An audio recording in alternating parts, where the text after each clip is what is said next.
From the White House in the office of the President of the United States, we present an address by Dwight D. Eisenhower. This is the farewell address for President Eisenhower, whose 8 years as chief executive come to an end at noon Friday. Good evening, my fellow Americans. We now stand 10 years past the midpoint of a century that has witnessed 4 major wars among great nations. 3 of these involved our own country. We have been compelled to create a permanent armaments industry of vast proportions. 3.5 million men and women are directly engaged in the defense establishment. Now, this conjunction of an immense military establishment and a large arms industry is new in the American experience. We recognize the imperative need for this development, yet we must not fail to comprehend its grave implications.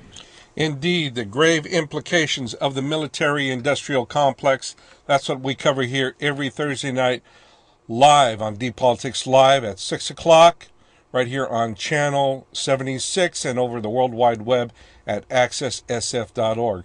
Good evening. My name is J.P. Lagos. Tonight we're going to have a very special guest tonight who's going to help us delve into the deep politics of San Francisco politics. And I'd like to thank my special guest tonight, Myrna Lim, who's running for Supervisor of San Francisco in District 11, for coming on. Thank you for coming on, Myrna. Thanks, Julian. It's a pleasure. Yeah.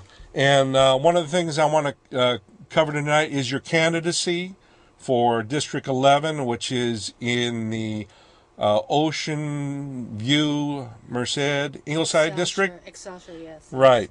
I want to cover that along with some deep politics you had with the Ethics Commission. So we'll start with the politics of your candidacy. Let's get into your candidacy. Maybe you can give our audience an idea as to what your background is, and also the fact that Myrna here actually does a program here on a sister channel, Channel 29, correct? Yes, exactly. Yeah. It's called A Day in the Neighborhood. A Day in the Neighborhood. Okay, and she will be doing a SF Live program here very soon, in a few weeks, I believe. Right? Yes, thank you very much. Yeah, thank okay. You, thank you. So let's get into your candidacy. You just announced, was it yesterday that you're running for District 11 Supervisor? I announced May 6th, a couple of days ago, but I've been, planning about it for a while. This is not the first time I'm running for this position, as you probably know. And I'm really passionate about this district. I'm really passionate about the city of San Francisco and where it's going today. Right. I seriously believe that we're going in the wrong direction as a city. And part of my background is that I'm a 4th generation in this district. Mm-hmm. And my dad came to the Excelsior on Cayuga Street, as a matter of fact, in 1969. He was a district attorney in the Philippines. He was a lawyer. But there's 14 of us, 14 kids. I'm my 10. Goodness. Yeah, it's a lot of kids.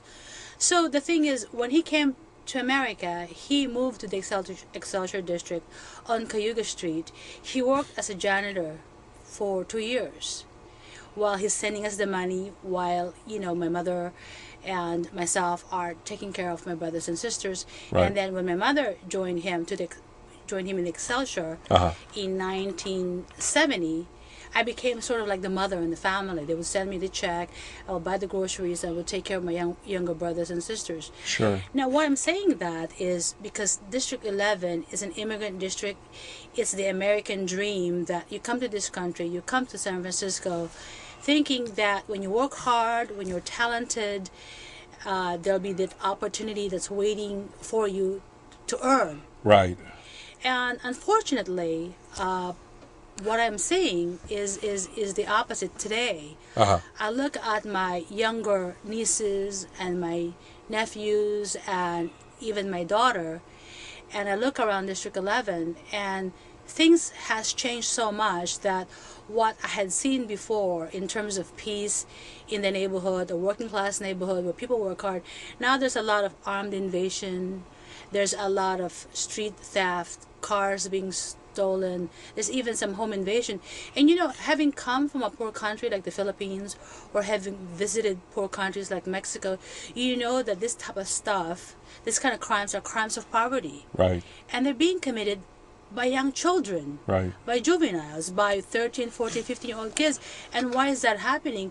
When children have lost sense of hope, that their lives cannot be better, that whatever they do is meaningless, there's something wrong there. Right. That is not the America that my dad came here for. Right. You know, I had the opportunity when I came to this country as a young kid that I was able to go to City College of San Francisco. I was able to go to UC Berkeley. At that time, with affirmative action, I remember going through the educational development program where I learned how to do stenography. You know, and these are the type of opportunities that compelled me. I remember going to UC Berkeley. I worked 30 hours a week while going to the school at the same time. I hated my classmates. They're like Chinese kids. They're so smart, but they don't work. But the point is, our generation and the generation before us know that the American dream is that you work hard, and sooner or later you will earn and you will reap the product of your labor. We have to maintain that. Right. We have to make sure that happens. Right. And what's happening right now is poor people are getting poorer. Yes. And the middle class are being chased away. Right. And that's not the America that and the San Francisco that I would like to continue. That's not, you know, and we have to fight against that. We have to fight for the old American dream, you know, and that's basically, you know, why I'm running for office, because I would like to bring that back to City Hall. Let me, Myrna, if I may, remind our audience, this is a live program on May the 8th, 2008. We have phones that you can call in and ask Myrna about her candidacy, and any other questions you have regarding District 11 and the city in general. Just don't limit it to District 11 if you live in District 11. Phone in about the city. You're willing to answer questions about the city as a whole, because you will not only be a supervisor for District 11, you'll be a district for San Francisco. Right, exactly. So the number here is 621-4473 if you'd like to phone in. And we have plenty of time for you to phone in, and we have a lot of questions here from Myrna regarding her candidacy. So I'd like to get into the issue here.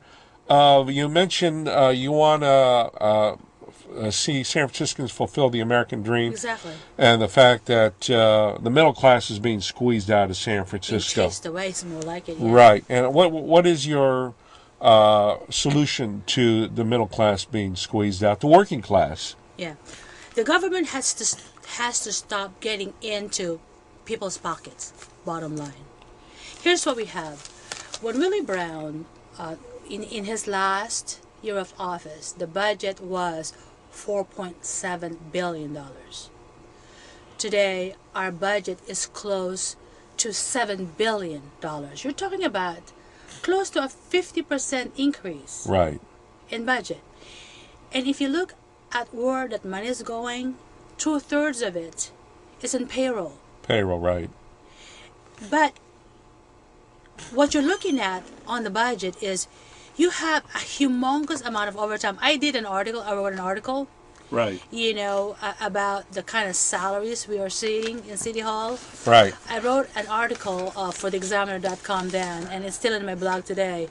I said, get rich quick, join City Hall. Right. There's 8,185 city employees who make over $100,000 a year, and that's just base salary. Right. That doesn't include benefits. And the top city employee is not the mayor in terms of salary. It's a nurse, actually. It's a nurse. So I thought it was the Muni chief, Nathaniel Ford. Well, it's actually the Muni. Here's what happened. The controller's office I asked them actually to do a report as to, you know, who are the highest, you know, ranking or biggest money makers for the city of San Francisco. So there's two top people. One is, of course, Nathaniel Ford, who is the executive director of Muni. Right. His base salary is $368,000. That's base salary. Yes. But he gets annuities of like $92,000. Plus, he gets benefits, which is like a third of the salary. Uh-huh. So if you're looking at 368 times 30%, you're already over $400,000 there. Right. Plus, he gets a free car, city car. Plus, he gets an expense account. Plus, he gets an interest-free loan on the house because he had to relocate from, I believe, Atlanta, Georgia, to San Francisco.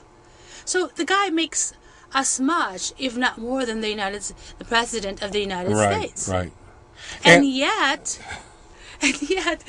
we had to fight for against parking tickets increases. Well, not only that, ladies and gentlemen, we have to fight just to get on a system that's constantly overcrowded. And I'm talking about the Muni public transit system. Exactly. It's constantly overcrowded, and it's constantly breaking down. Exactly. And here we are, as taxpayers, paying somebody close to $400,000 plus all these other benefits, and we get a failing system. Exactly. And that would be my next question to you. And I want to remind our viewers, you can phone in at 621-4473. My next question is how you deal with a failing transportation system. You know, it's an interesting thing because I know people who are transportation specialists who have done major transit systems worldwide in different countries like in England, in Malaysia, and so forth. And basically, what's going on with the city of San Francisco is that there's a lot of failures at different levels. First of all, if you have to analyze it from a budget standpoint, okay, like right now, the city of San Francisco, the Municipal Transportation Authority, had just presented an almost $800 million budget that will be going to the Board of Supervisors in this budget cycle.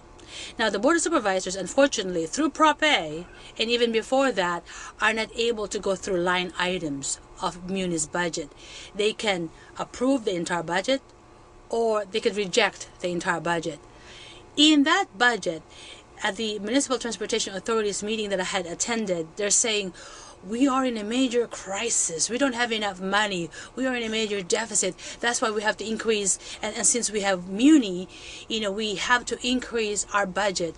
But when I look at the budget that increases their budget the next 2 years compared to the last 2 years, they did not ask for any improvement in facilities.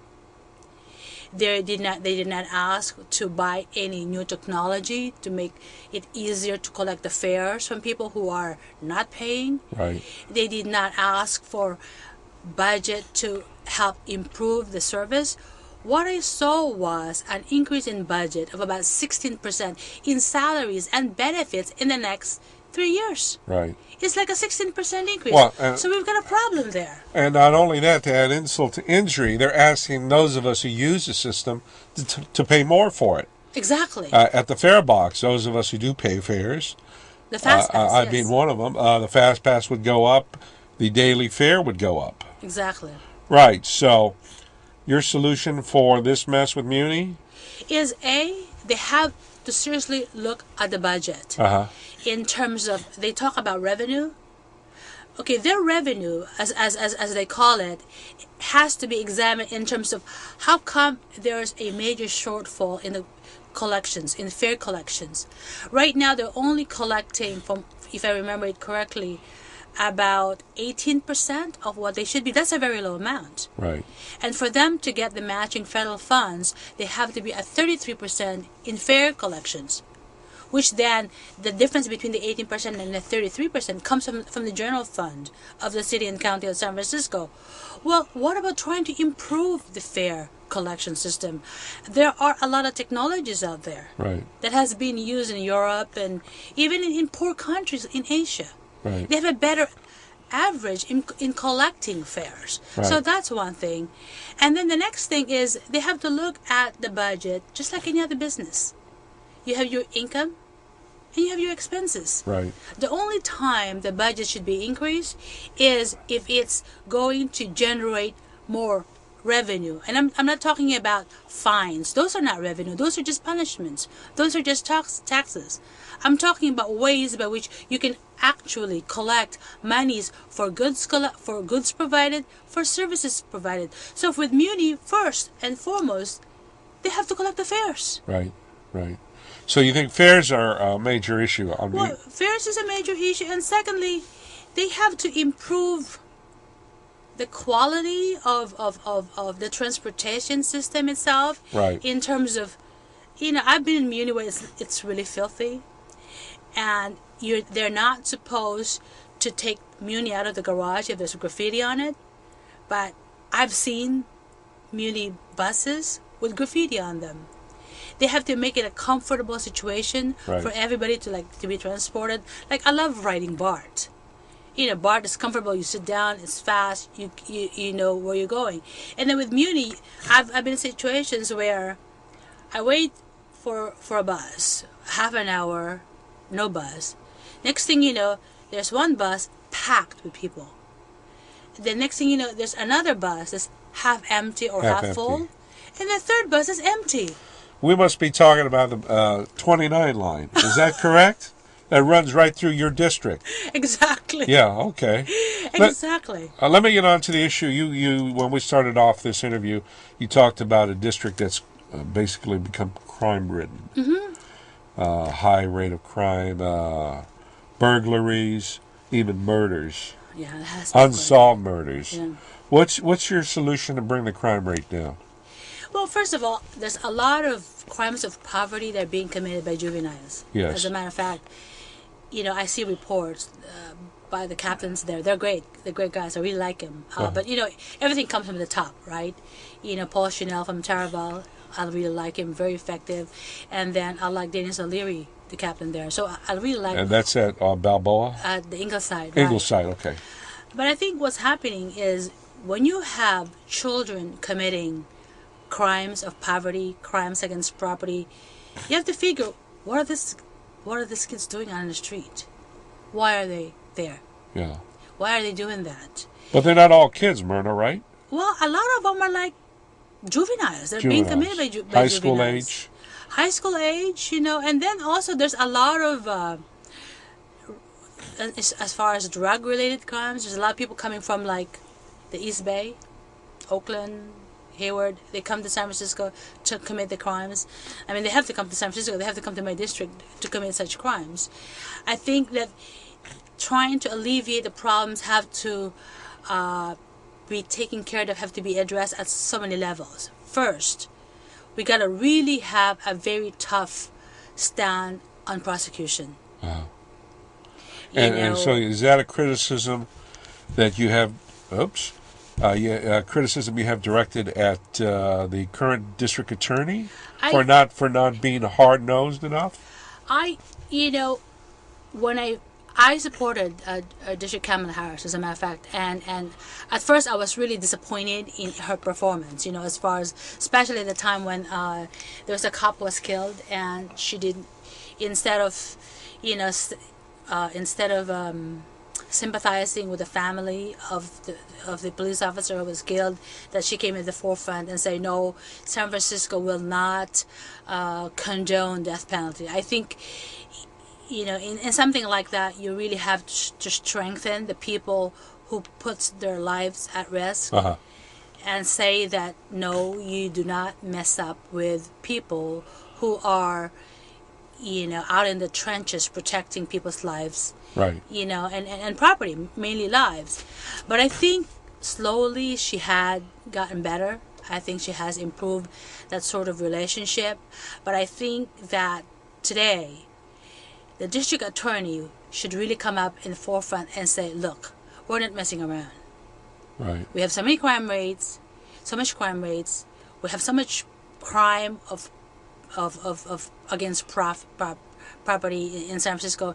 If you do something like this, you will experience the brunt of the full force and effect of the law. Yeah. But instead, what's happening is that they spend so much time, like, for instance, on the homeless situation, trying to ticket them. You cannot bleed a rock, Yeah. Why are you wasting your time trying to find them? Why don't you, open a house or a shelter where they can come in, take a shower, feed themselves, change clothes. After all, the city of San Francisco is spending over $200 million on the homeless problem, and we only have approximately 5,000 homeless. There's a problem there. 5,000 homeless. See, I thought it was a much higher figure. Well, they I changed. hear a higher figure from the Coalition on Homelessness. It's as high as 15,000. Well, the last time I heard it, and then they says, well, there's a miscount. But in my perspective, if we take all the homeless people, send them to Cancun, I mean, that'll be cheaper, you know? Right. But, I mean, the point is, the priorities have to be shifted, you know, instead of prosecuting, you know, crimes against people who, a lot of them are mentally ill, you know? I mean, they need help. I mean, the legal egos in the city, the legal mind should figure out a way by which the city can intervene. And if somebody is truly mentally ill, that we should set up a program where the city can become a conservator for this person. Right. I mean, if they're like riddled with disease and you see that, they can't make a decision for themselves, you know. Right. So for us to be able to pick them up, take them to a hospital, you know, make them take a shower, force them, because that's the only way to do it. Right. We got 1 minute. You have any closing remarks before we sign off here, Myrna, on your campaign? You've launched it. Well, I mean, thank you very much. And this is my first interview after declaring my candidacy. Okay. They can. I'm gonna need all the help I can get, and basically. Is there a website that people can go to? They can email me at mhanlim@aol.com. Okay. The website is under construction now. It should be finished by next week. And what you know the title of your website? It's just gonna be myrnalim.com. Okay. Basically. All right. Well, I want to thank you for coming on, Myrna, and you'll be doing a show very soon of your own right here on Channel 76. And we have our regular show every other Sunday at 7 o'clock. This Sunday, Mother's Day. I want to wish all the mothers a happy Mother's Day. And we'll be back next Thursday at 6 o'clock with another edition of Deep Politics Live. Thanks a lot.